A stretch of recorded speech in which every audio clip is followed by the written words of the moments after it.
anyways, yeah, so here, you know, like, it's kind of like, coming to England was good because Taiwan, it makes me realize Taiwan drivers aren't as bad as I thought. And that's a bit of a blow at British drivers.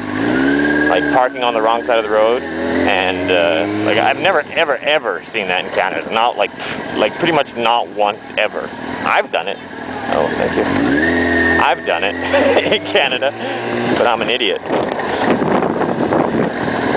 But yeah, I've never seen anyone else do it. And yeah, they do it here. And then the other thing is, you know, like I always say, I always say to people, it's amazing how stupid, you know, people in Taiwan are, because they ride their, this is beautiful little lane, because they ride their motorcycles and scooters in the rain on dark rainy days with their headlights off. I've only got about a dozen videos where I talk about that. And then I come to England, and sure enough, it's dark and it's raining and everyone's got their headlights off. Maybe one car in 20 has his lights on. And I'm just amazed. If you go to Canada and as soon as it starts to rain, as soon as it starts to like drizzle, boom, everyone's lights go on.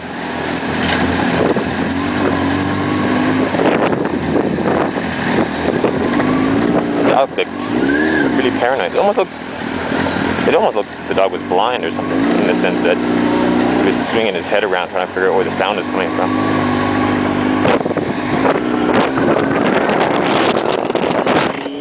Once I start driving, it's pretty easy to stay on the left, but when I'm pulling out onto roads, like when I'm pulling out onto a road, I don't really know which direction to look. It's really confusing.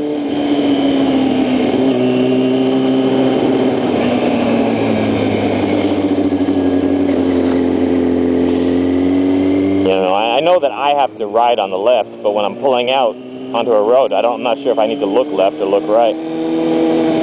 I guess normally, if I was in Canada or Taiwan, I would pull up to a road and look left. So that means here I need to look right. Just reverse it, right? Think what you normally would do and do the opposite.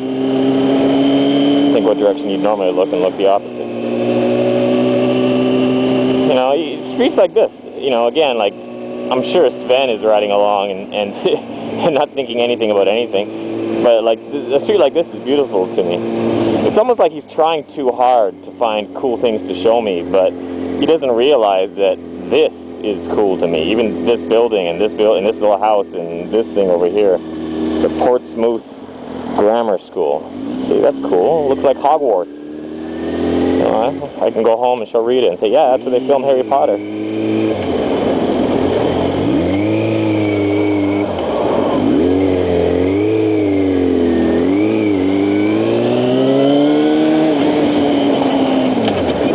This R6 wheelies really well. It has a lot of mid-range torque compared to my CBR 600RR, which is, you know, the same style of bike, 600 Super Sport. The CBR 600 is it's got a lot of high-end oomph, but the mid-range is very smooth, and this one has some real pulling power in the mid-range, because you can just give it gas without. Just give it gas and the front end will come up.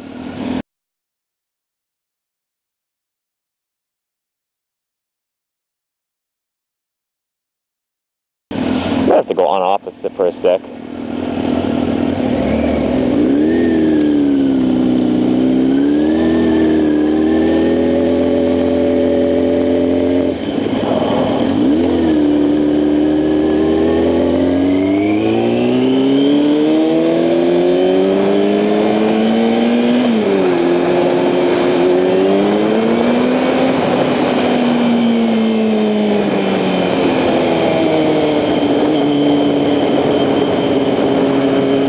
I'm also kind of surprised by what poor condition this bike's in. This bike has 14,000 miles on it, and it's got a whole host of small problems. Like, I don't know, the front shocks are both leaking, and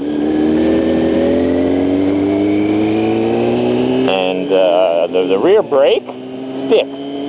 Every time I use the rear brake, I have to manually push the brake pedal up as if I'm shifting up to unstick the brake.